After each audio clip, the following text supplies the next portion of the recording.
Hey, everybody. Welcome back. Nice face, Michael. The UFP Media presents the Unfunniest podcast, episode 29. We got the Mike Vernon episode this week, Mike.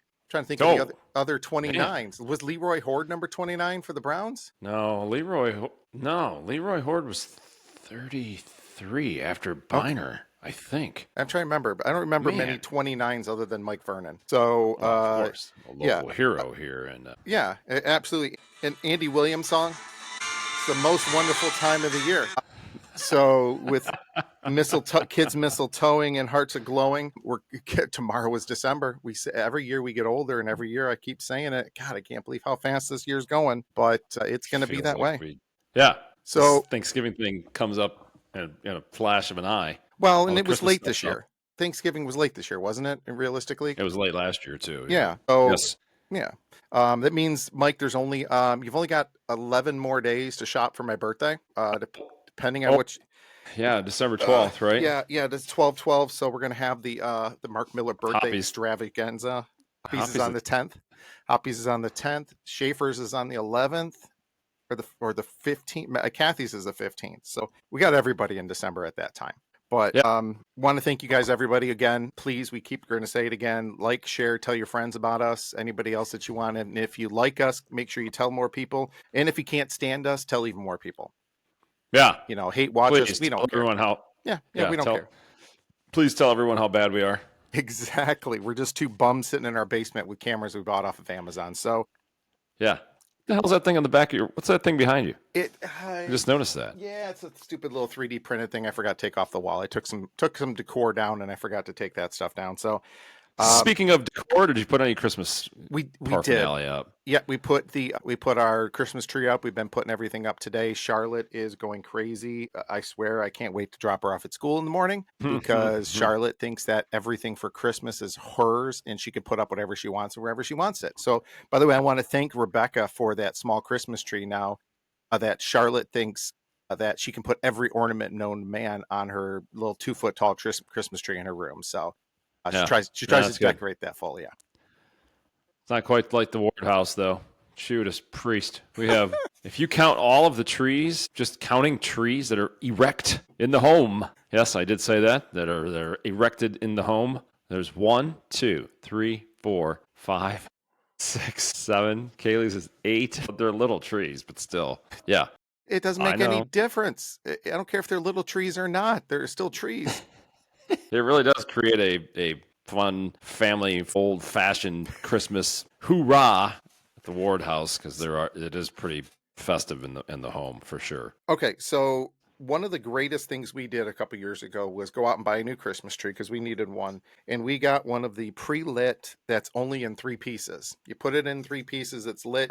It's got the app, does everything there. It's the best. Yes. Are the trees that you guys have, are those the same? Yeah. Excusez-moi. Yes, they are. The big tree, the 9-foot tree, which I create. I put it up on a pedestal almost, so it's closer to 11 feet tall.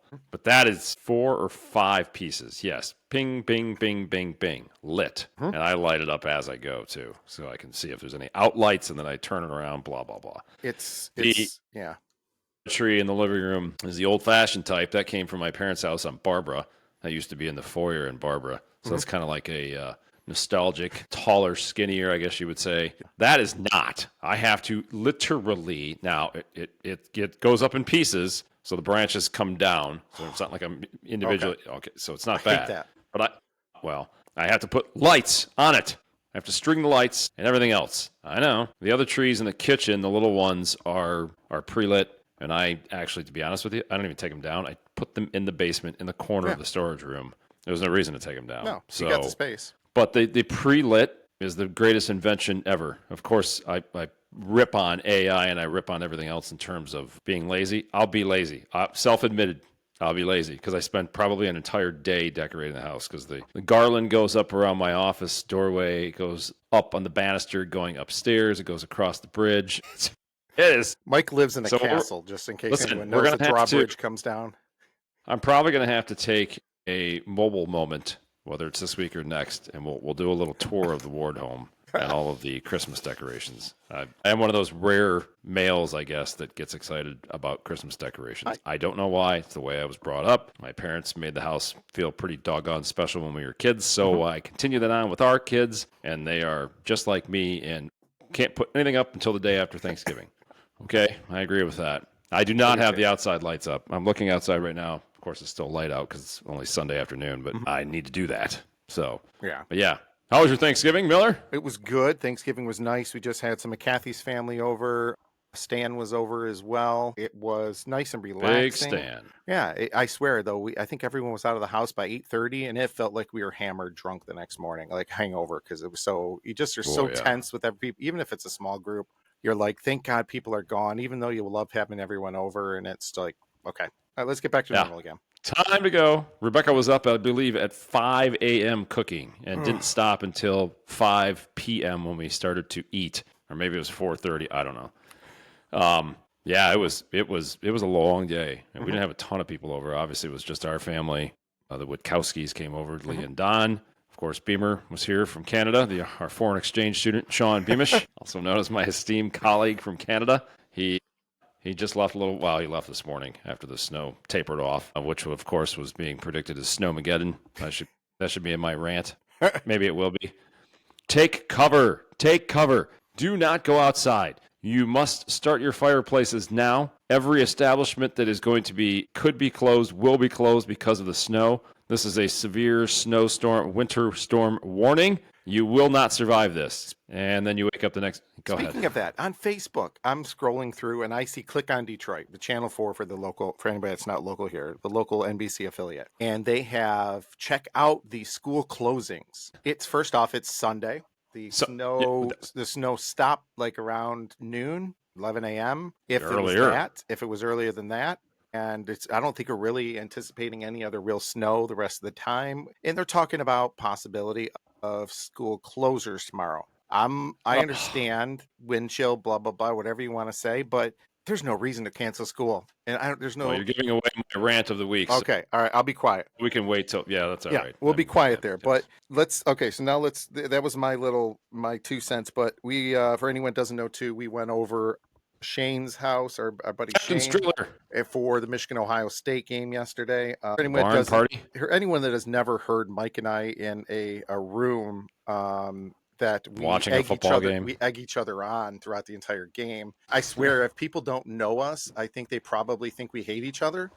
The way we go back and forth at each other all the time. Hold on a minute. This is pretty telling because one of our own, of course, Jim, who's been absent as we continue to send our thoughts and prayers with my niece, Lexi, and her quick recovery from some of the issues that she's having. So, again, that's why Jimmy has not been on. He's been pretty focused on nursing her back to health, obviously, being his daughter. But he was at the game. Out of the game. At Shane's yesterday. At one point, Jimmy told us to shut the hell up. He goes, I just want to watch the game and not listen to you idiots banter back and forth. I was going off on something about, I don't even remember what the heck it was.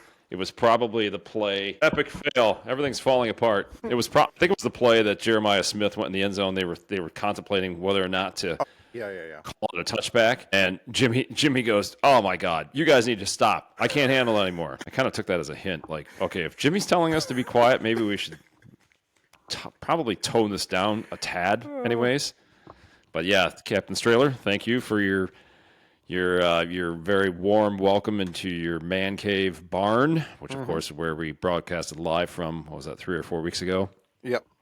Him and his new 75-inch Samsung beautiful TV that we got to watch the Buckeyes, for the most part, dominate Michigan. It was a very strange game. It started out, and I kept saying to myself, as a matter of fact, I think somebody told me to shut up. I think Mr. Palmer told me to shut up. He's like, dude, it's early. As I was complaining right after the first interception, and then Michigan went down. Ohio State held them to a field goal and made it 6-0. But I'm like, here we go. This is insanity. I don't understand. Why can't they seem to get this out of their heads? But anyways, yes, we'll go into the game. Absolutely. So I'm going to play something here real quick. We got breaking news, Mike. Breaking news. Can you believe it? With breaking news with Marc Krim.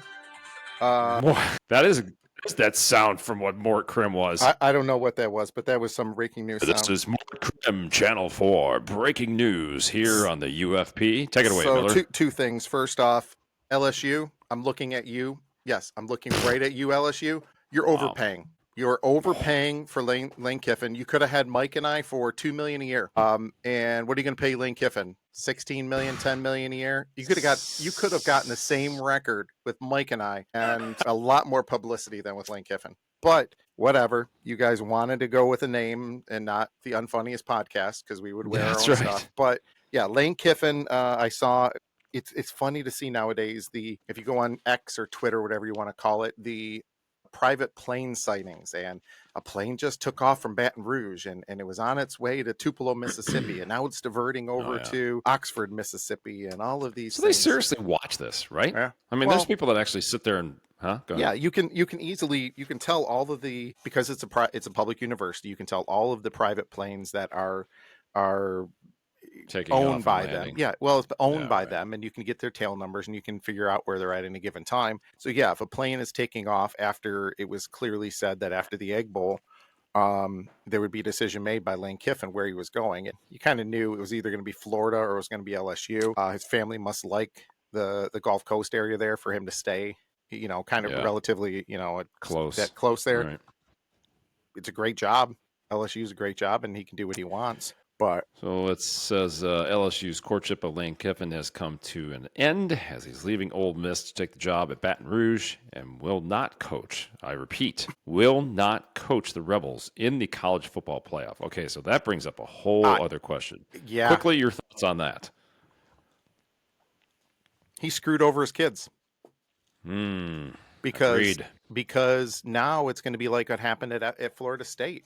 I mean, granted, their quarterback got hurt, but I really think, are you going to look at that Ole Miss team differently without Lane Kiffin there than you did with Lane Kiffin if he was there? Yeah, how do you? So this is what I guess I'm really befuddled by this. So I don't know, man. I am a firm believer in finishing a job. You make a commitment to a team. You make a commitment to a group of players who look up to you as their head coach. Yeah. Probably most of them look at you as a role model. They hang on your every word for all intents and purposes. And then you make a decision to go and just go, hey, thanks a lot, guys. And I know we've talked about every week. The goal is to get to the college football playoff. We're going to do this. Rah, rah, sis, boom, bah. Oh, yeah, guess what? Sorry, I'm leaving. I mean, I don't know. It says he announced both things Sunday afternoon, the culmination of a week-long saga that hung over the sport, prompted vicious debate, and puts Kiffin in the unprecedented position of a head coach leaving his team and not coaching him in the college football playoff. In my opinion, I think that we go back to what we always talk about, guardrails, right? Yeah. My opinion, there needs to be some sort of guardrails set. Like if you are coaching a team, and I understand improving your life, improving your family's life, moving on, taking a position, whatever it might be.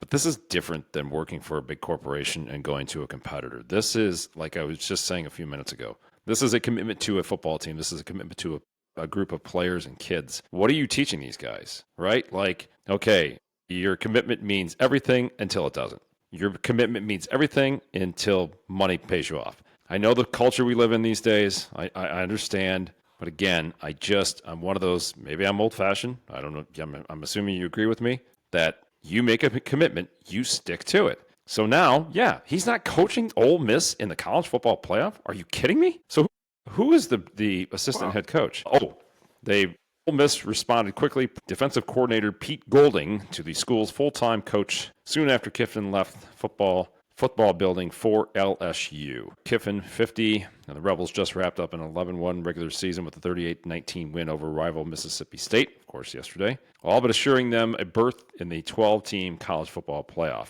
After saying he would decide Saturday whether to coach at Ole Miss or LSU in 2026, Kiffin met with the Rebels athletics director Keith Carter and Chancellor Glenn Boyce for a couple of hours on Saturday in the Chancellor's home in Oxford. I don't know, man.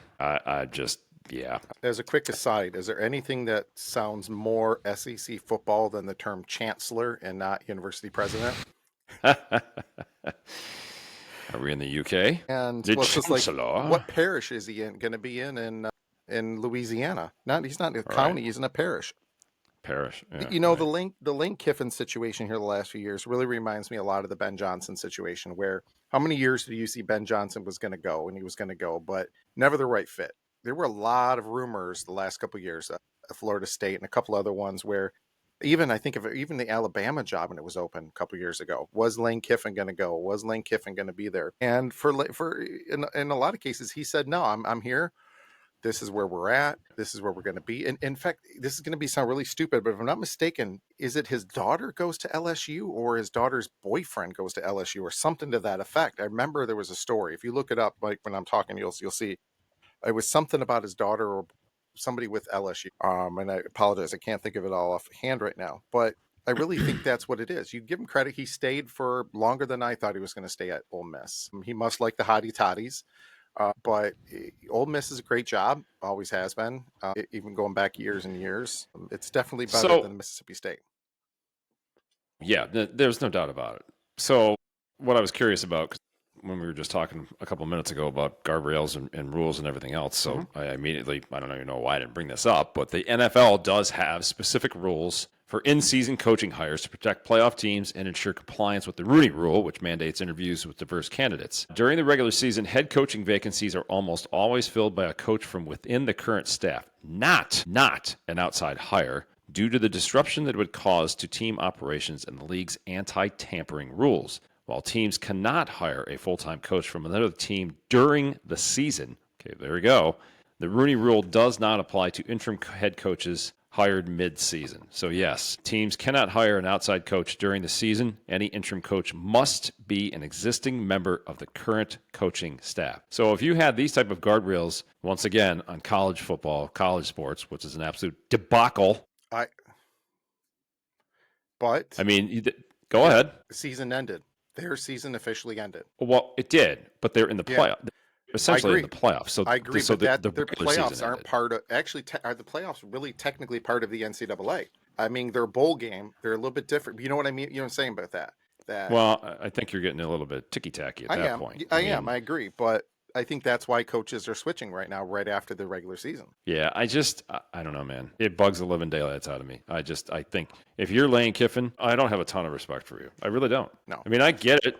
LSU was going to hire somebody, and maybe he thought that this was the right opportunity and it's his dream job and everything else. But sometimes the hardest thing is the right thing. That's on my refrigerator right now. That's Rebecca's her little thing on the fridge. Sometimes the right thing is the hardest thing. Sometimes the hardest thing is the right thing. So you always got to make tough decisions. But yeah. So yeah, I don't know. Whatever. It is what it is. I mean, I'm not a fan, but another coaching job just opened up today, and it's in the state of Michigan. Jonathan Smith, who honestly, I'm not going to lie about this one. I really questioned his hiring a few years ago when he was brought in from Oregon State. I guess we always look and say, who's the flash name? Who's the big name? Who's this? Who's that? He obviously brought in Aiden, the quarterback, Aiden Childs, for $1 million a year, who has proved to be nothing for them.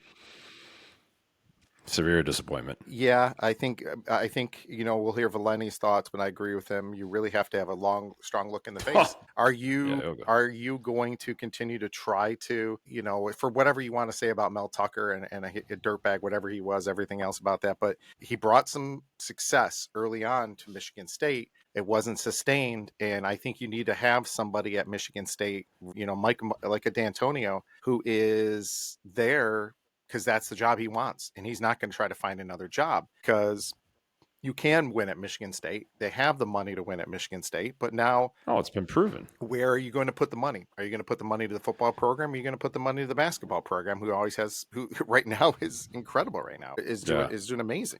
Yeah, listen, a quick side note on the basketball. Michigan and Michigan State are going to battle that out to the bitter end this year. That is going to be, boy, I'd like to go to both those games, to be honest with you. All right. But so Michigan State SID's credentials, the UFP media will get out to you. I think we need to have UFP media at those games. We'll reach out to you guys. Go ahead, Mike. Yeah, so the Michigan State thing, I mean, this just goes to show you that a name, and I don't even know if Jonathan Smith was a name per se, coming out of Oregon State a few years back. I know a lot of the alumni were not crazy about his hire. He seemed very unenthused. There was just no energy on that sideline. There was no energy in anything post-game. I feel that they had a lot of momentum even after some of the wins. They just look rudderless. They look aimless, and that's a direct reflection on the head coach. This brings up another interesting thing. I mean, we'll obviously get into the Lions. and some of my thoughts on that. But I mean, the head coach is obviously the most important coaching position. I would argue that your assistants are every bit as important and building Yeah. around you. There are obviously some very, very good head coaches that probably had some subpar assistant coaches, but I don't know that that's always the case. This is an instance where Jonathan Smith clearly did not surround himself with high-level assistant coaches, and it was a complete and utter failure on all fronts. That Michigan State does not belong at the bottom feeder cellar dwellers that they are in the Big Ten right now. It's just, I know Chris Sims, this is probably 2-3 weeks ago after Penn State fired, what's his face? James Franklin. And they were talking about positions and where Franklin might go. Obviously, the Lane Kiffin thing was being bantered about with the LSU job, blah, blah, blah. But Chris Sims had brought up Michigan State, and much to the ire of one of their most famous alums, Mr. Valeni, Chris Sims said on NBC that night that Michigan State was not a premier program, was not a premier program that a high-level, highly recruited, sought-after head coach would want to go to. Listen, it's not an Alabama, it's not an Ohio State. I guess it's not a Michigan or a Florida State. But I don't think that you could say that Michigan State's not a high-level job. I mean, you're talking about one of the highest-grossing revenue sports programs, especially football, in the Big Ten and in the country. So you can't just all of a sudden dismiss them as not a top-tier job for a top-tier head coach. So, well, top tier destination or top tier program, they're two different things. Right now, they are nowhere near a top destination because they've blown up that program horrible. All right. Now, you mentioned, Mike, about the head coach and assistant coaches back and forth. I put a quick note down. When it comes to motivation of the team, it's 100% head coach, clear as day. Yes. But when it comes to X's and O's, it's 100% your assistant coaches. That's why I think that Ole Miss can use this as a rallying cry. You talk about going into the playoffs that, he left us. The brains behind that operation are still there. Those assistant coaches are still going to be there and still going to be coaching those kids. And those kids have an extra chip on their shoulder. You know what? And the sad thing is nowadays, the way college sports is, a lot of those kids are now going to be sitting there. Hey, Lane, by the way, you really like me at Ole Miss. You're going to bring me over to Baton Rouge now? Much higher profile. So I think that's a big piece there. And let's talk about our job front now, Mike. I'm still looking for a job. I got a couple of inklings, but I don't want the Michigan State job. It's too cold up here. So I will go hotty toddy. I will go. Yeah. I'll become a rebel. I'll go down to Ole Miss. Man. Oxford, Mississippi is a great place to live. Good place to raise a family. I'm sure Charlotte and Kathy will be on board. I'm going to have to raise it up. I can't take just $1 million. So LSU is big time. I could have done more things there. So I'm going to have to go $1.5 million. And Mike's going to need at least $1 million to come down with us. So let's go $3 million. It's going to be $3 million a year for Mike, for the Jimmy, package deal. Perfect. Mike, Jimmy, and I, $3 million a year. Ole Miss. We'll go hotty toddy. We'll even wear your stuff. We'll go full Ole Miss, but give us a call. Jimmy wants Jimmy wants the stadium sound system to be completely retrofitted to his liking. He's got a lot of demands for what he wants as an in-stadium sound system, PA system. Right. So you'll have to get with him. Jimmy's in-game entertainment. He'll handle that. He will handle the lighting system for the stadium, and you know what? No charge. He'll probably do basketball as well and baseball. So I'm sure he'll be on campus. We'll all be down there. So we'll go good. But Ole Miss, I'll put my number out for you guys. You guys can call. Marc Miller. So I have no problem. Is available. Yeah. Yep. I promise I won't get kicked out of any games right away. So So I mean that's a tough breaking news there. Let's talk about some other breaking news from Thursday. Hearts breaking, if you will. Lions. I'm going to start by one thing. The news came out yesterday that Frank Ragnow has a grade 3 hamstring strain. Did you hear what a grade 3 hamstring strain is? No, I'm sure you're going to tell me, though. It's a torn hamstring. It's a torn hamstring? It's a torn hamstring. So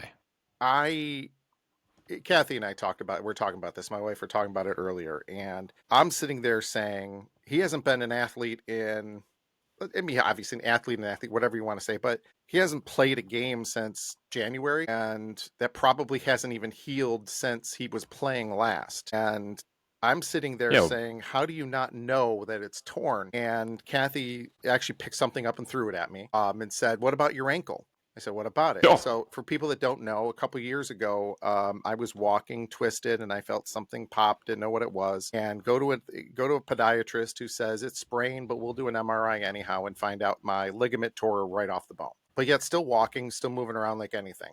Not saying I'm an athlete. I'm not saying anything there, but I guess people's pain tolerances are a little different. But yes, that is correct. you would know if you had a torn hamstring, I would think. But I'm going to give the benefit of the doubt there. Maybe this was a PR stunt. Maybe it was something else, but seems like you would know that ahead of So time. at Captain Trailers yesterday, the talk was they announced he's coming out of retirement. They go ahead, proceed to lose to the Pack, and then they come out with, yeah, Ragnow did not pass his physical, and he has a grade 3 hamstring tear. This is purely hypothetical and purely speculation, but did he go to them and say, now that I'm looking at this, if you would have beat the Packers, you probably were in the driver's seat for the playoffs.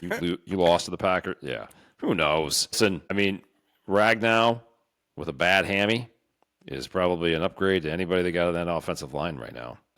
Once again, you saw what a top-notch, crazy good Debacle. defensive line can do to the chances of winning games in the NFL. Yeah. The pressure that they put on, I guess we're getting into the game, but the Yeah. pressure they put on Goff all game long continue to make him throw errantly, inaccurately, ducks, overthrows, sailing balls, happy feet in the pocket. He did scramble. What did he scramble for 18 yards that one run he had? But other than that, Micah Parsons was creating havoc all game long. And on the opposite side of the ball, the Lions did not create havoc for Jordan Love. Jordan Love was, for all intents and purposes, able to sit back in the pocket and pick them apart.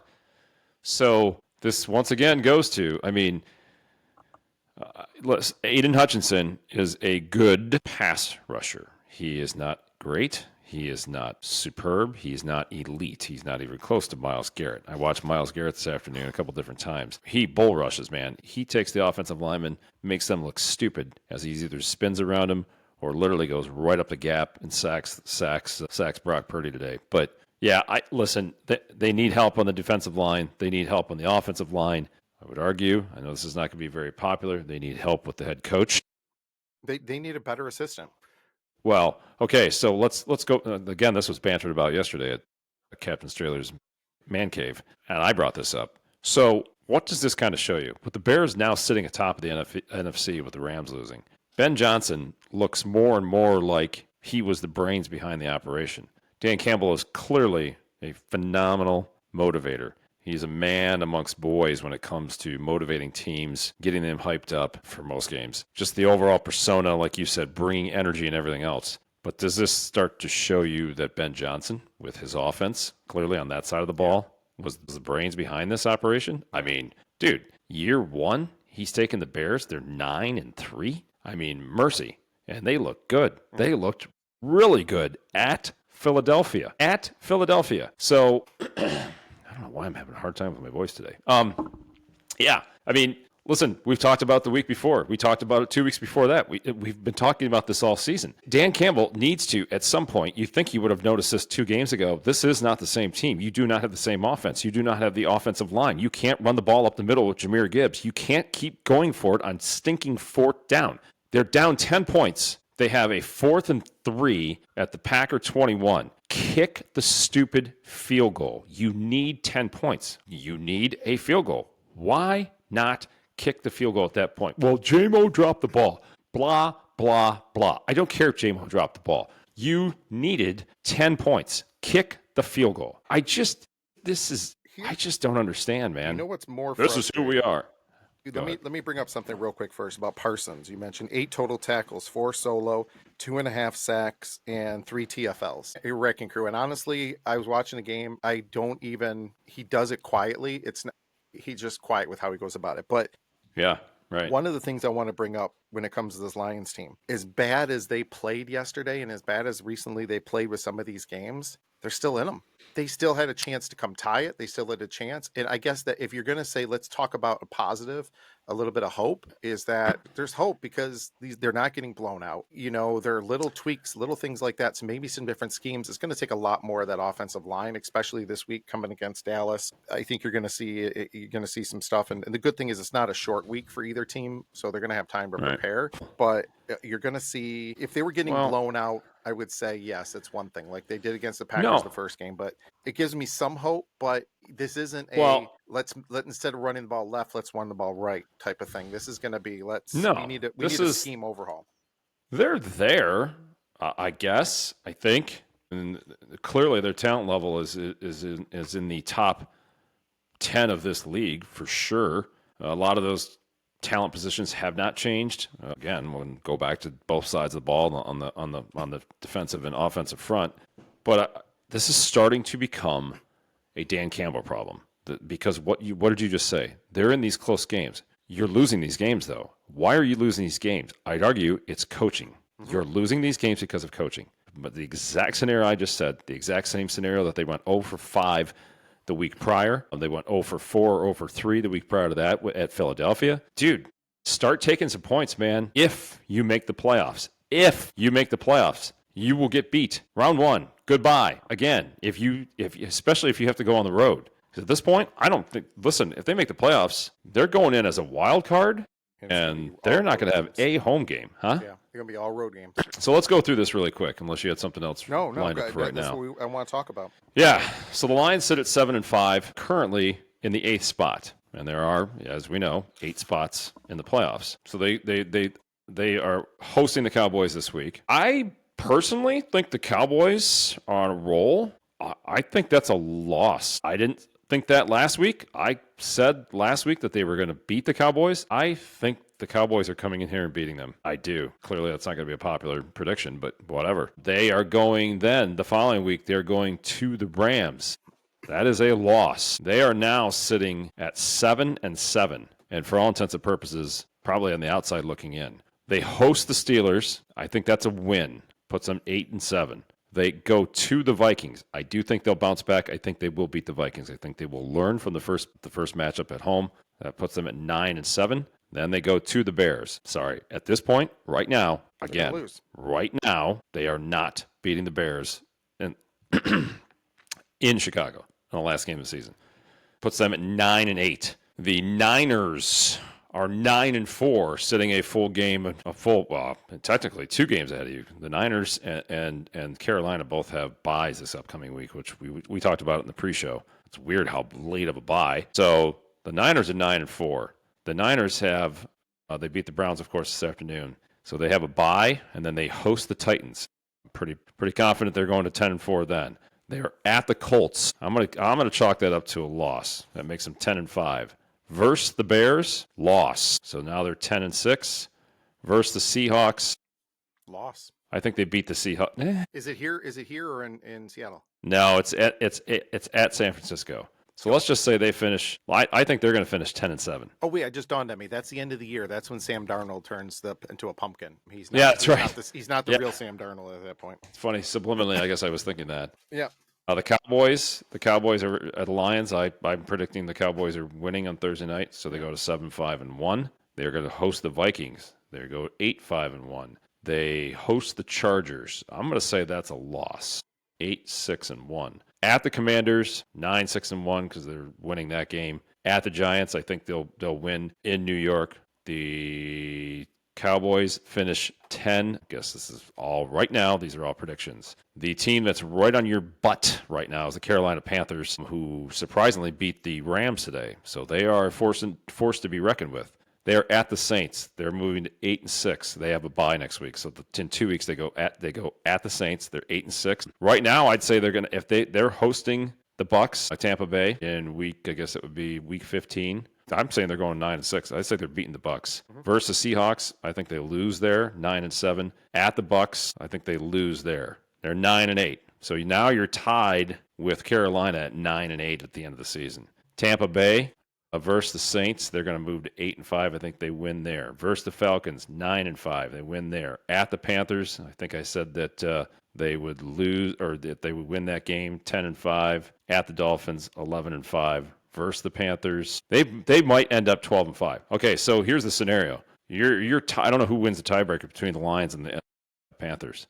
My scenario, they both finish 9-8. Yeah. So do the Lions pull out a surprise? Do they beat the Cowboys this Thursday? Clearly, that would completely and totally take my chart that I just did and throw it straight out the window. But as we sit here on Sunday afternoon at 5:01 p.m. on November 30th, at this point, I think the Lions are precipitously teetering on whether or not they make the playoffs. And to that point, they are not hosting a playoff game. So there is no Ford Field advantage, and they have put themselves in this situation. Dan Campbell continues to say, well, we've dug ourselves a hole. Well, that would be the understatement of the month / week / season. So, yeah, this just, I think at one point, I think on Thanksgiving Day, I said, how many times can you be 0 for 10 running Gibbs up the middle and getting either no gain or tackle for loss and keep running up the middle? For the love of God, it's not working. It's just not working. Gibbs had, 68 yards on 20 rushes. It shocked me that they ran the ball 20 times with him. He's the best running back. He's the best speed guy and one of the best speed guys in the NFL. I think here's where Jamison Williams with Amon-Ra St. Brown, with Jahmyr Gibbs, with David Montgomery, everything is very copacetic. Everything's very happy when they were winning. Now that they are going through struggles, are you going to see some of this play out? Is Amon-Ra St. Brown going to be a little more upset that maybe it's not touching the ball? Is he going to be a little more callous about some of his comments when Jamison Williams drops the ball? Are you going to see some of these things happen? How long is Gibbs out? So they were talking about this on the radio Friday. I think it is a lower ankle sprain, not a high ankle sprain. I think all of us know a high ankle sprain. You probably very well could be out for the rest of the season. A low ankle sprain, not as severe. I think he can be taped up. Probably, maybe not quite as explosive and or mobile as he normally would be, but that's going to play into it. The one positive that certainly did come out of that game was JMO and some of his electrifying run after catch. He did step up. Isaac Tesla. He's got 8 catches and 4 of them are touchdowns. It's something like that. So listen, they gave up a 3rd round pick to get this kid. I'm a big fan of this Tesla. I think he's a big target. He's quick. He's got great hands. Some of his catches are unbelievable. Let's get this kid in the mix, for crying out loud. We lose. Brock Wright goes down. So now you have your 3rd string tight end, Mr. Kennedy, number 85, who they brought in to return kicks, if I'm not mistaken, and one of the either the 2nd or 3rd line of the kickoff return.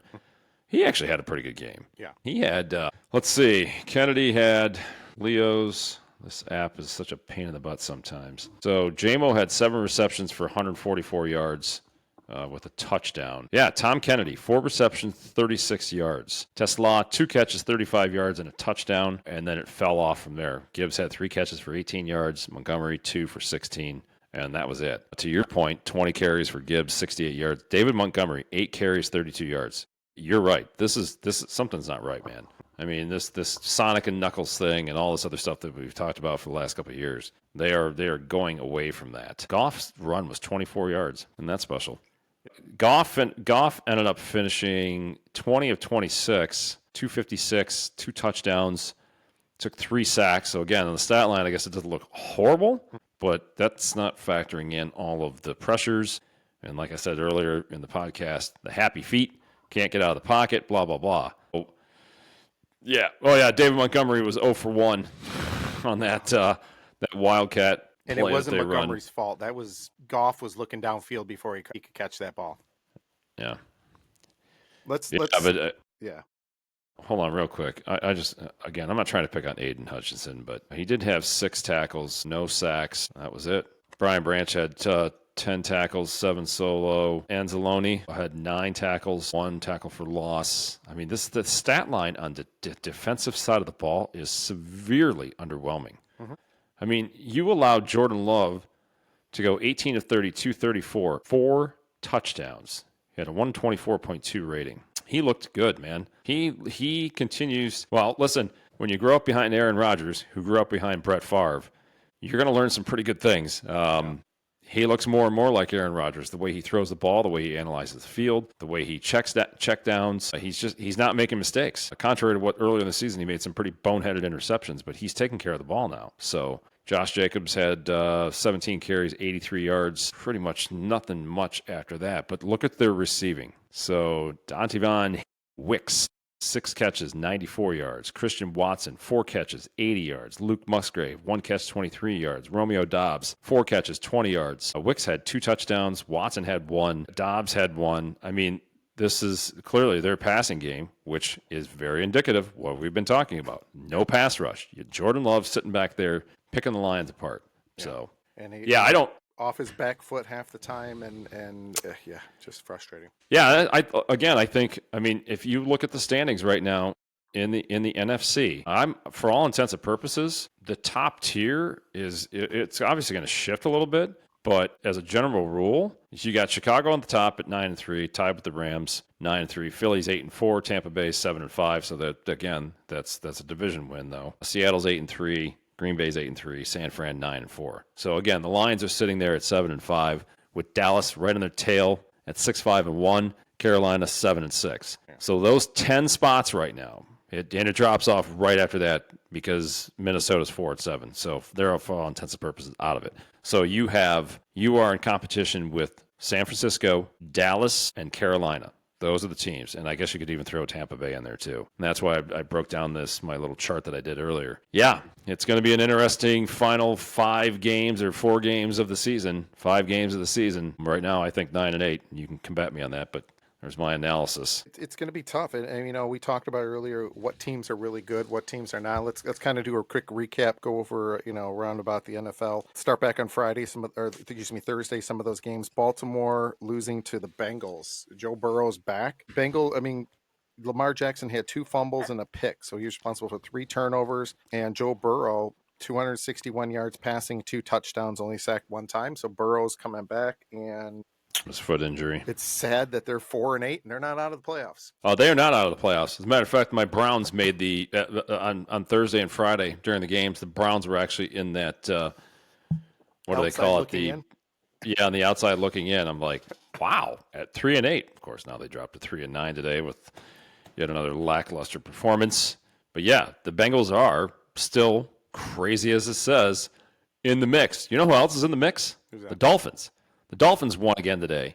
The Dolphins improved. Yeah, they improved to 5-8. I mean, they're in the mix. So I agree. Big game going on right now between the Bills and the Steelers. Obviously, with 0-0. the AFC Central, or 0. AFC North. Yeah, 0. Vikings took the lead 10-0 over the Seahawks. Seahawks 10-0 over the Vikings. Cowboys, we talked about earlier. Cowboys are playing good football. 31-28 over the Chiefs. I think the Chiefs are out of it. I think the rest of this year. But then again, who knows? I hate to say that. It's the Chiefs. I guess you can never count Andy Reid and Patrick Mahomes out. Bears 24-15. I think the Bears really showcased a lot of the problems that the Eagles have, and I think that it's sad that as good as a record as they have, they're one of the most dysfunctional teams in the National Football League. Can we talk about Ben Johnson ripping his shirt off? No, I didn't see that. You didn't see that? No, the post game?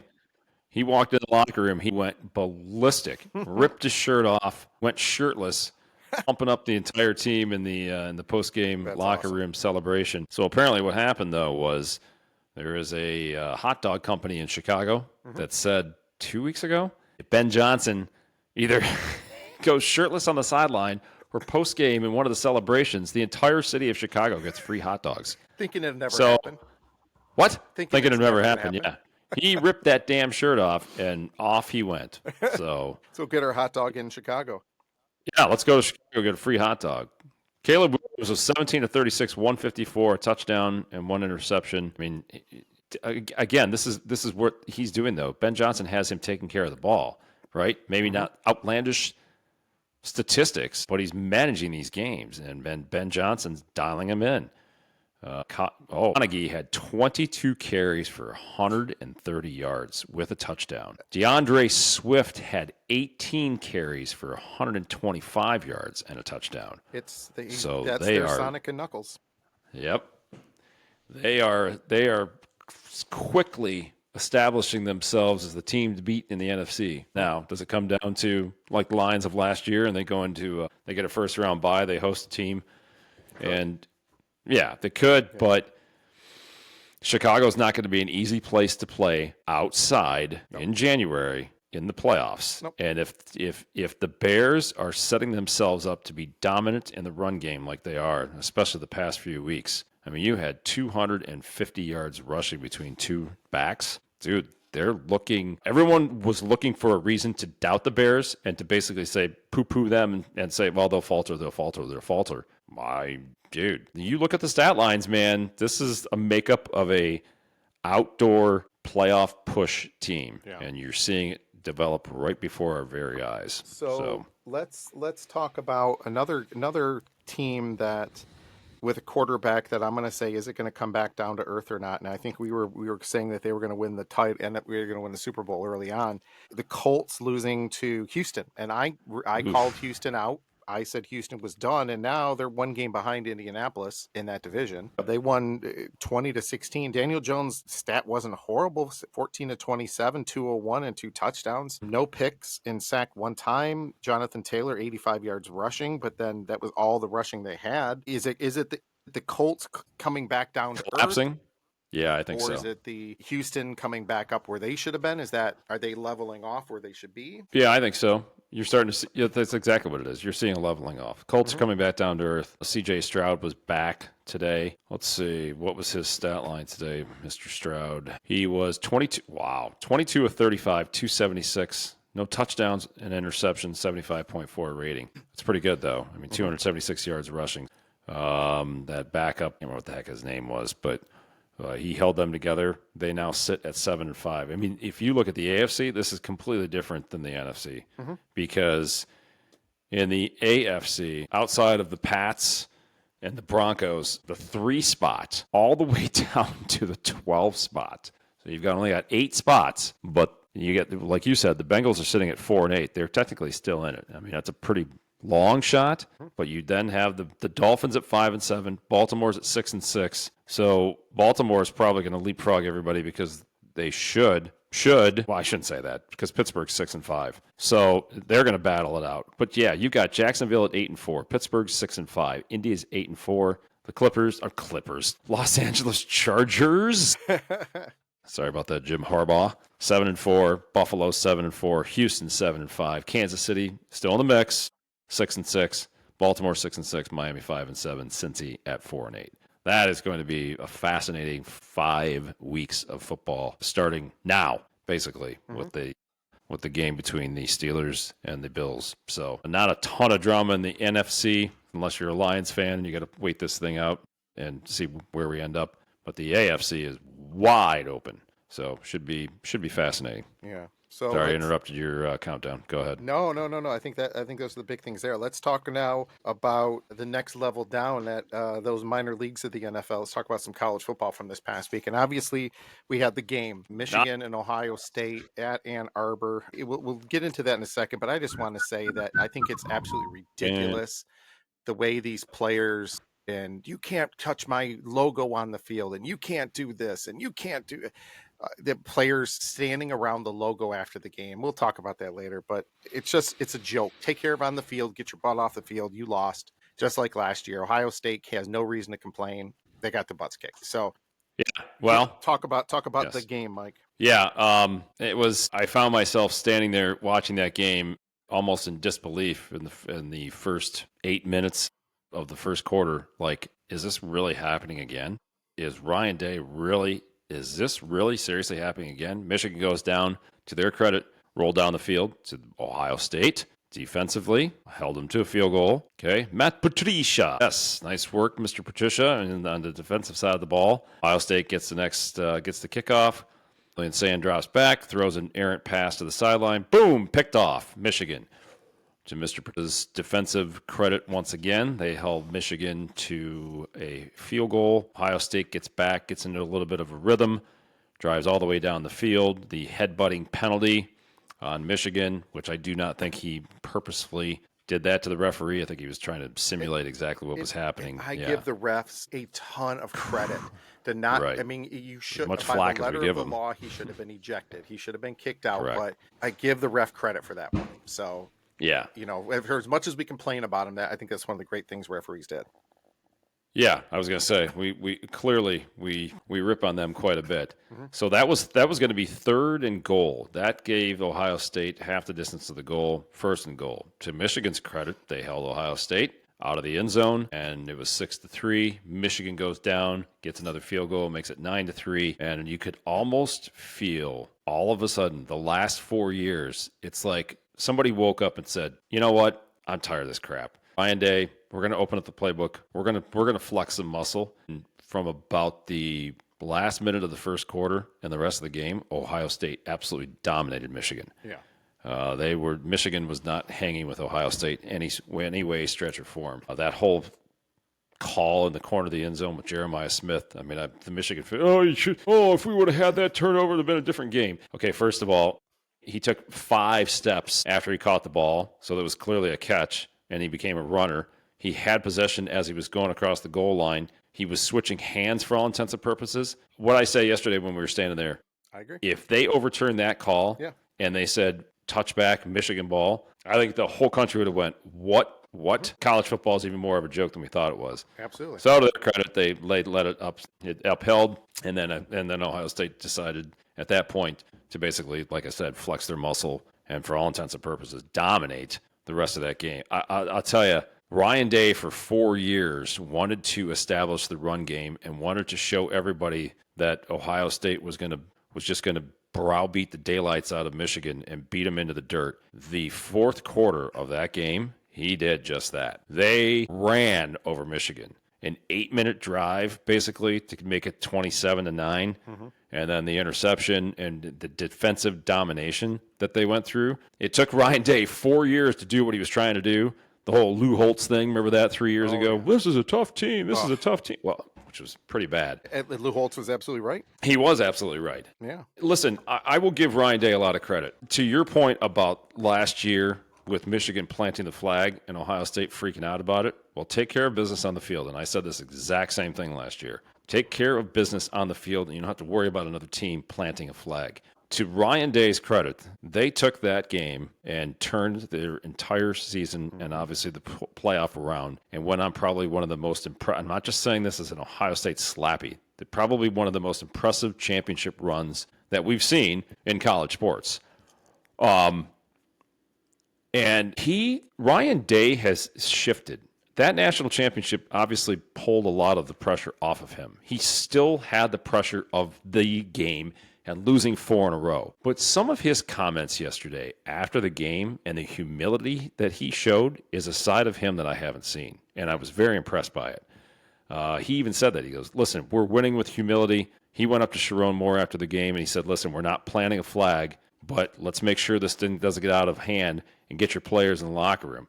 And Sharon Moore basically said, yeah, all right, I got it. And he did. Sharon Moore started to basically tell his kids, get in the locker room. But again, some of the post-game comments, I mean, clearly 4 years of the largest elephant in the room on his shoulders was alleviated with that win. And I'm sure it was much easier for him to sit in that post-game press conference and say, hey, this is great. You know, a good team over there. But I told my kids that we're gonna win with humility. What do I always say? This is not my saying, but I try to tell the kids. When you lose, shut up. When you win, be even quieter. But, yeah, I think they did listen, they went out and proved it. And now they've got Indiana next week in Indianapolis. Yeah. That should be a heck of a Big Ten championship game. It's going to do nothing, basically, for playoff positioning, I don't think. Absolutely. We'll go into that here in a second. Thoughts? Yeah, let's.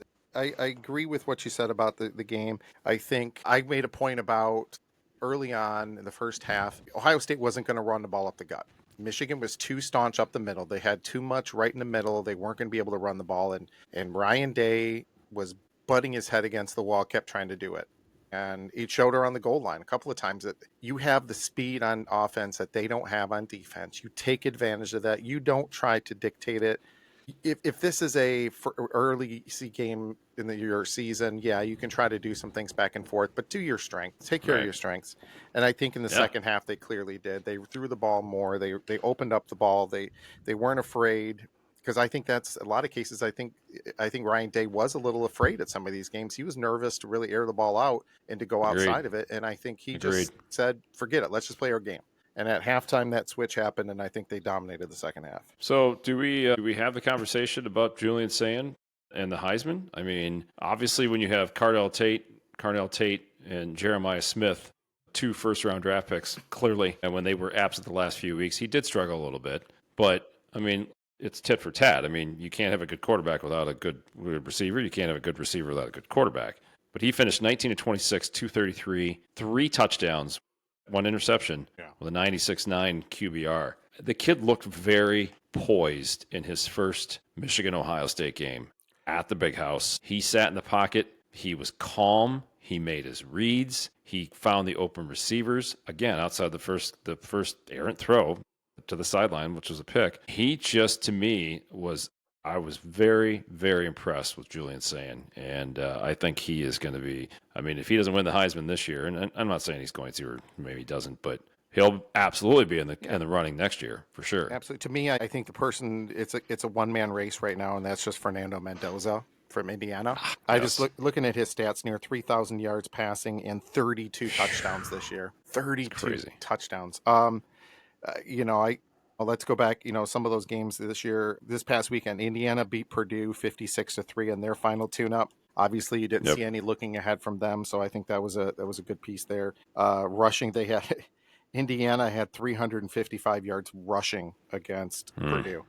So that's all they did in that second half. It's gonna be a hell of a game next week. Yeah. Texas and Texas A&M. Texas Arch Manning, 14-29, $179 and 1 touchdown, and he had 53 yards rushing. Yeah, that 1 touchdown, that rushing touchdown. Yeah, he looked pretty good. He did.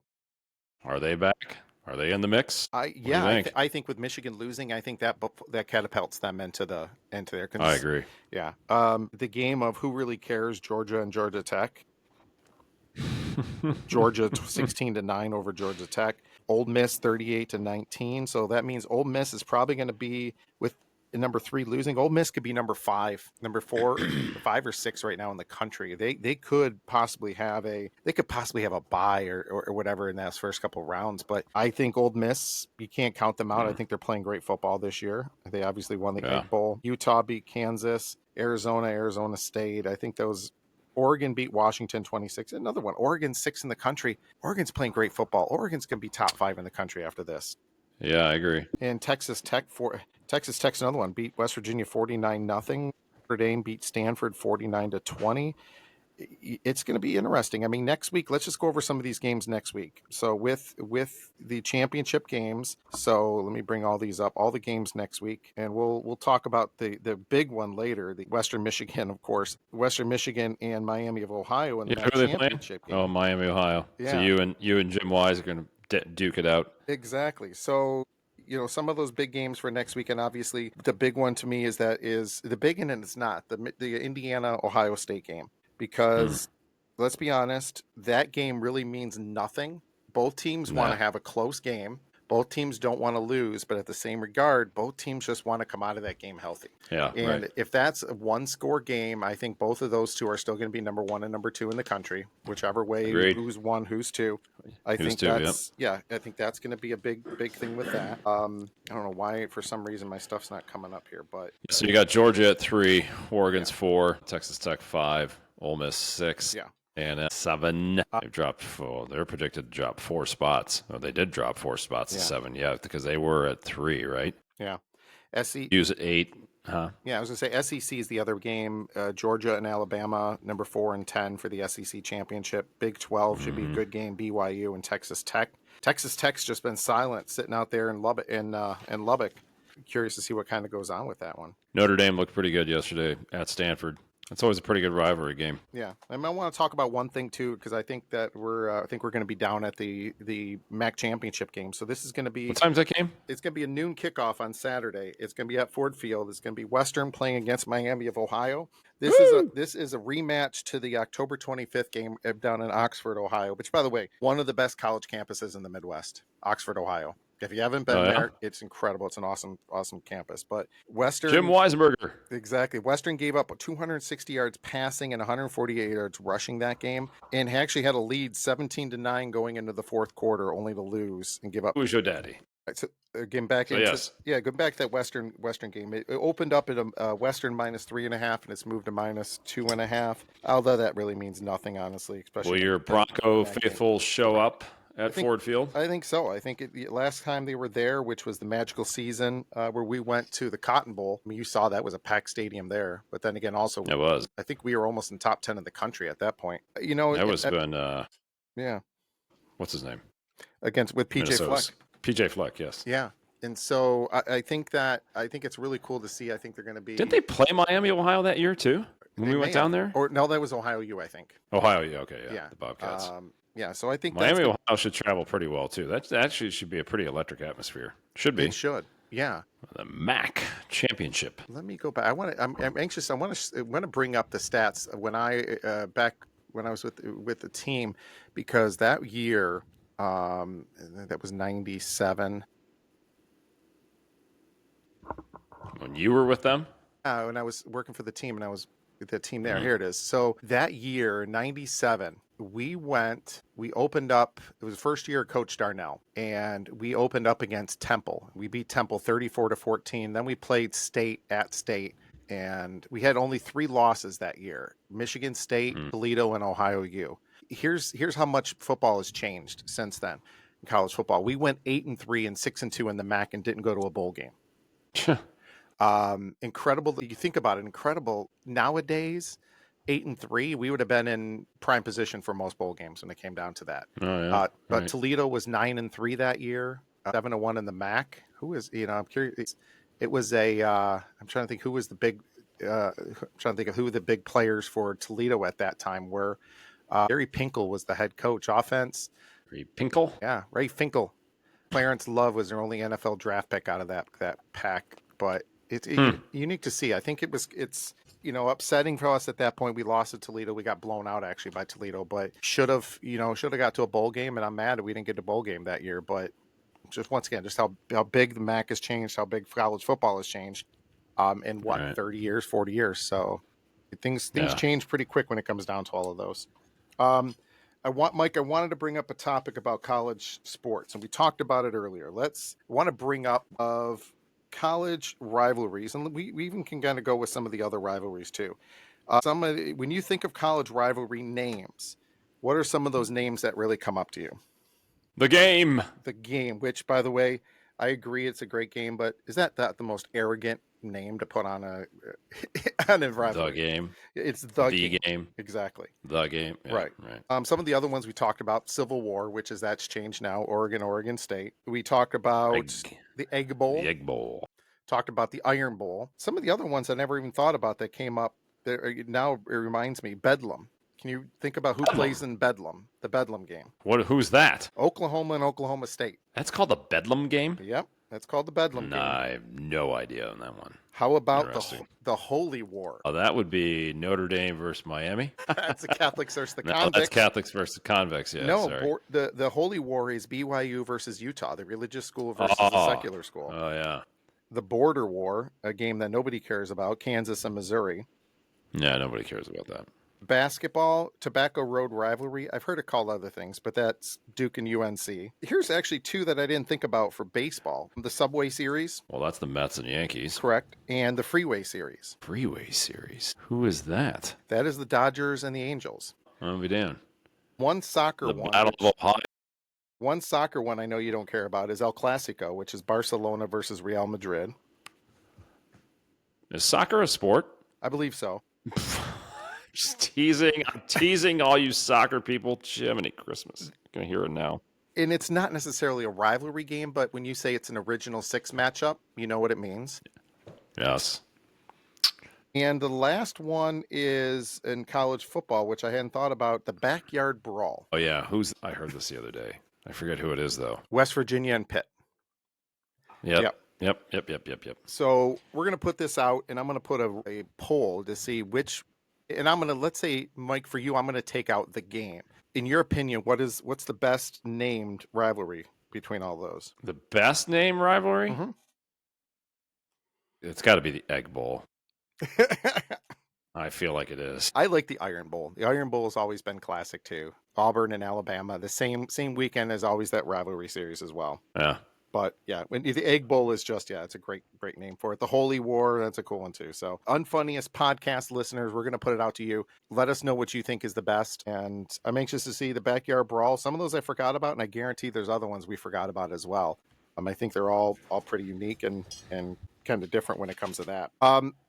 Mike, I'm going to go to a different Detroit area sports team right now, the Detroit Pistons. The Pistons have been playing incredible basketball. They are now 16-4 on the season. And I bring that up. They've lost 2 out of the last 3, but ironically, those 2 out of the last 3 don't actually count to their standings because those were the in-season tournament games.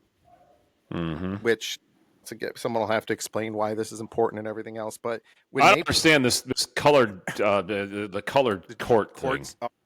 That's a topic for another day. But that Pistons game, I will go out and say that's one of the top. And I can't say NBA games because I haven't watched that much NBA lately. But between our friends and I, how much we talked about that was one of the best NBA regular season games I think I've seen in 20, 30, 40 years that I can remember. The battling back and forth. Celtics. Pistons and Celtic last Friday.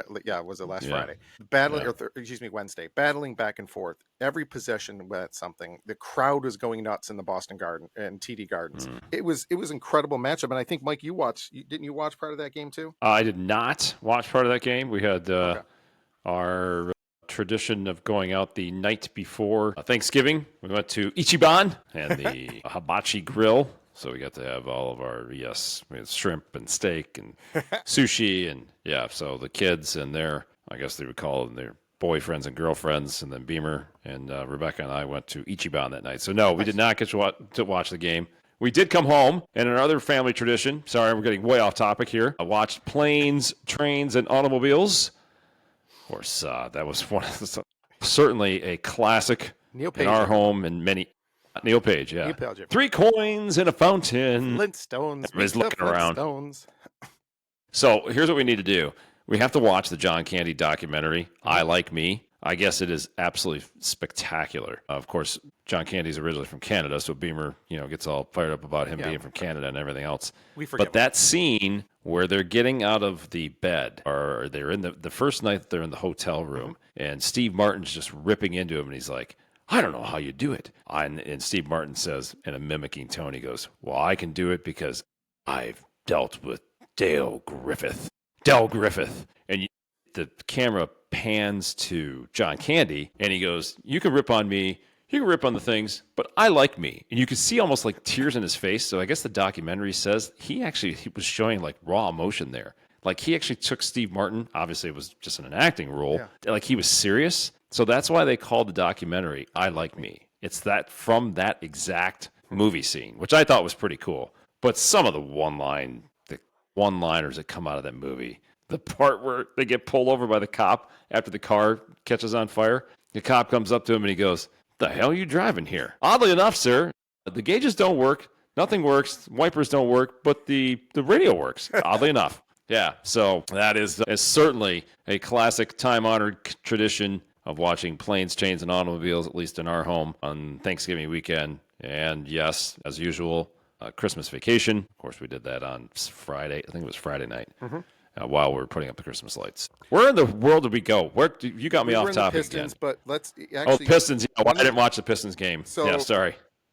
We can forget about the Pistons. We talked enough. Don't get me going on the Wings. Who's given up? If you haven't seen it yet, I will watch I Like Me, and then we're going to come back next week, and we're going to list. Each one of us is going to give our top 10 John Candy movies of all time. Oh, hold on. I got to make a note because I'll forget. All right. So we're doing John Candy top 10 movies of all time. I Okay. mean, and That's gonna be we're not even great. going to talk about the lines. Like, here's a nickel. Go downtown and have a rat gnaw that thing off of your face. Like, Fred Melma. I mean, just some of the movies, the top Sorry, 10 folks. movies. To me, Park's closed. I'm gonna give a little tip. One of my favorite ones of all time, Summer Rental. Oh, that's a great one. Excuse That's me, a, your that's a wife's great on my one. whammo. Uncle Buck's great. The Great Outdoors. It, Obviously, the yep, Planes, Trains, and Automobiles. yep. So we'll Yes, give our they're. top ten John Candy roles and movies. So, Yeah, that's right. That's for um, next week. so we'll Sorry. watch. Our homework is I Like Me, and we're gonna do the top 10 John Candy movies. So, Yeah, Beamer will be proud. Beamer, if you're listening, we're gonna watch that documentary, which you've absolutely. been bugging me to do. So So we're going a little long here, which obviously you and I like to talk. I think we need Jimmy hold back. on, So go ahead. hold on a minute. Before we do anything else, because I'm going to forget, I want to share my screen because I want to Go talk ahead. about this really quick. Of course, my hero and the UFP's hero, Bernie Kosar, number 19, who this week had successful liver transplant surgery. I don't know if anyone's been paying attention, but there was a young man, I think he was 22 years old, Lost his life. in Cleveland. Yeah, lost his life.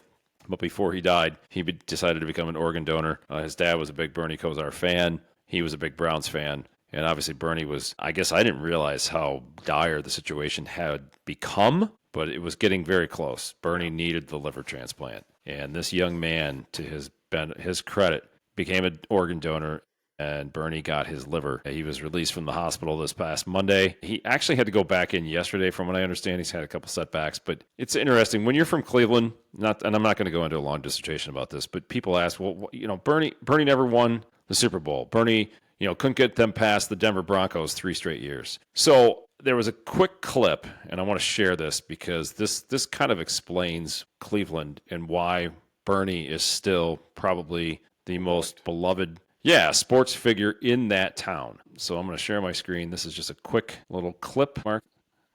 Cities, and they've always got around to asking me, why do Cleveland fans love Bernie Kosar so much, Ken? They take a look at the stats on Sports Reference, and they're not as prolific as some of the other quarterbacks that Bernie played against, and they don't understand. My answer is never hard to explain, though, because Bernie's ours. He's from Northeast Ohio. He gained the system to play for our Browns, and he's the last QB to enjoy real success for any period of time. But more than that, he's ours. To know Bernie is to love Bernie. Anyone who's ever spent 5 minutes with him has come away feeling like a friend. He's the local hero that took the Browns to the AFC Championship game, and he's the same hero who showed up to throw footballs to the kids on my son's youth team last year. Then he stayed and signed autographs for them and all their parents. Bernie's the type of guy that will drop everything to do a favor for a friend and ask nothing in return, even if he's only known you for a day. Bernie's a throwback, a legend that still lives amongst the fans. Those kind of players, those kind of people are few and far between. We know that Bernie's career was cut short by injury. We know he left his best years on the field with us. We honor Bernie because he did everything he could for us, and it's the least we could do for him. Bernie brings us together and makes our region special, and we're blessed to still have him with us. Browns lost. Absolutely. Oh, there you go. That's Well I said. mean, it was very well said. He's the local Ken Carmen there. This is one of the local. He's like the Mike Valenti of the Cleveland area, Cleveland Sports Talk Radio. But yeah, I thought that was pretty cool. Bernie's obviously gone through a lot. He played in an era where the quarterback was not even remotely close to being protected as they are now. Well over 100 concussions, which unfortunately led to some alcohol and substance abuse. Not awful, but clearly had to have a liver transplant. But he is on the mend. He is the favored son of Cleveland. He's still my idol. He's why I do everything, number 19. So I just want to take a quick moment and kind of, for people that didn't realize or don't know, can't associate. Yeah, he's, and we're still going to try and get him on the UFP. And that'll be the ultimate of all accolades that we could possibly have if we can get Bernie Kosar, number 19, And on the podcast. serious issue, shallow thought. I think Ken Carmen may be my doppelganger. He's pretty good, man. Yeah. Him and Valenti are they're about as passionate, knowledgeable guys in this region about sports as anybody, and they're always a very, very interesting listen to, for sure. So Absolutely. So speaking of passion, speaking of interesting, that's obviously neither of us. Mike, I think Clearly I think it's that time. I think it's time. It's time for everyone's favorite segment, Mike's rant of the week. And now, here is Mike with his rant. Well, I had to roll up my sleeves because once again, as I alluded to earlier in the podcast, it's either automobile or weather for all intents and purposes. And this is, of course, going to surround weather because here we go again. The first snowfall, I guess significant snowfall of the year or the winter. It's technically not even winter yet. But the dramatization drama pumping up this, oh my God, the world is ending. We're going to get 4 to 6 inches of snow. We're teetering on the thought of stepping this up to a winter storm warning, but some of those areas north of a line from I-69 from Flint to Port Huron, we're going to go ahead and bump it up to the winter storm warning. 5 to 7 inches possible with localized amounts that could be reaching 9 inches. Every store that's going to be out there is going to be closed. You're not going to be able to get down your streets. You should hunker up, fire up the stove now because you're going to lose power. And get your bread, milk, and eggs. I don't know why you need all three, but bread, milk, and eggs. Yeah, because this is 1920 and vehicles, four-wheel drive vehicles, which everybody, of course, has now, or front-wheel drive vehicles, can't get down the streets.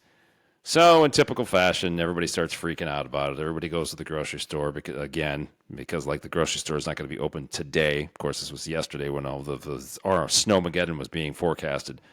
But, yeah, so, I mean, listen, we got a decent amount of snow, but you wake up this morning, you look outside, and in my neighborhood, you could still see the grass in many areas. I'm like, wait a minute, 5 to 7 inches, and I can still see grass, and it's melting on the roads?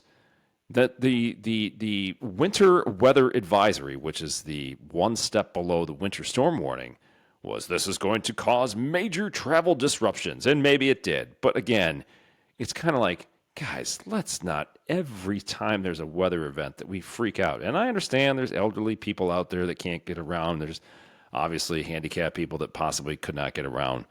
But by and large, most people in this day and age, unless we're getting a 15 to 17-inch snow, I don't think that we need to sound all the alarm bells and everything else. We're all still here. We all still had power. And I could still see the street and the sidewalks this morning. So there you go. We're not even in Christmas yet, and we're already talking about the snowmageddon snowfall rates. Listen, at least we got a little bit of snow because in many, many instances in the past, I think we all know this, they predict 8 to 9 inches and we get an inch. Then it's like, dude, how could you possibly be that far off in your winter weather predictions? So, yes, there's the rant of the week. All right. I'm going to bring something up, Mike. This wasn't on our topic, but based on the last couple of weeks, and especially after your AI, the response we've gotten from the AI announcing, I think that there are a lot of organizations, there's a lot of sports teams, there's a lot of high schools, things of that nature in this area that don't have announcers when they probably should. They need to do some things. If viewers, and we're going to put this out too as a clip. If you're, your sports, if you're looking for sports announcers, you're looking for MCs and an event host, you're looking at for anybody for the radio in the area, contact us, honestly. Unfunniestpod@gmail.com. Mike and I do a lot in this area for high schools, for other teams, for colleges, and we're always looking to do more because I think our wives hate us at home and are kicking us out more and more. We want to both have 22 jobs, but let us know. We would love to be a part of your organization if you're looking to have that. Both of us bring a lot of years of experience when it comes to PA announcing and announcing in general and hosting, and love to be a part of that. So let us know. Get in touch with us, unfunniestpod@gmail.com, or any of the clips where you see this at.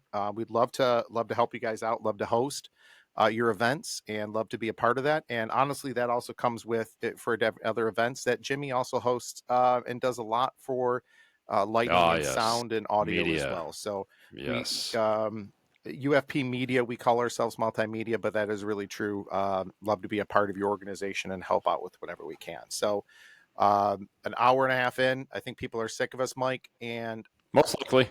So now we are talking about the next couple of weeks. So Mike, what does your week look like outside of trying to shovel all this snow off? we got the Toledo Trade Show for for my. Is this the yes, weekend? Is this Toledo weekend?